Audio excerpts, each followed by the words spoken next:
தமிழ்நாடு தர்காக்கள் ஜமாத் மற்றும் மீரா பள்ளிவாசல் இணைந்து நடத்திய சமத்துவ இப்தார் நோன்பு திறக்கும் நிகழ்ச்சி நேற்று மாலை 4:30 மணிக்கு பெரியப்பட்டு மீரா பள்ளிவாசல் வளாகத்தில் ஆலோடி சாப் தர்கா நிர்வாகி மற்றும் தமிழ்நாடு தர்காக்கள் ஜமாத் கடலூர் மாவட்ட தலைவர் டாக்டர் அஸ்லம் ரவூபி, தமிழ்நாடு தர்காக்கள் ஜமாத் மாநில அமைப்பாளர் AS முஸ்தபா தலைமையில் நடைபெற்றது. இந்நிகழ்ச்சியில் அரசு அதிகாரிகள், அரசியல் கட்சி பிரமுகர்கள், பொதுநல இயக்கங்கள், சமூக நல ஆர்வலர்கள், பெரியப்பட்டு மற்றும் சுற்றுவட்டார முக்கியஸ்தர்கள் மற்றும் அனைத்து சமுதாய மக்கள் கலந்து கொண்டார்கள். விடுதலை சிறுத்தைகள் கட்சியின் மாநில அமைப்பு செயலாளர் வழக்கறிஞர் திருமார்பன், பாஜக கடலூர் மேற்கு மாவட்ட துணைத் தலைவர் அர்ச்சனா ஈஸ்வர், பாட்டாளி தொழிலாளர்கள் முன்னேற்ற சங்க மாநில தலைவர் ஜெயசங்கர்,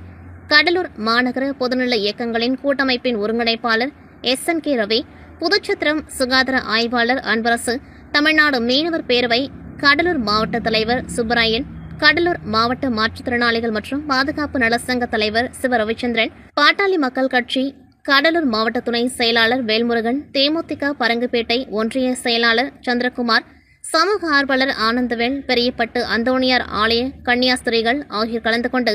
சமூக நல்லிணக்கத்தை பற்றிய கருத்துக்களை பகிர்ந்து கொண்டார்கள்.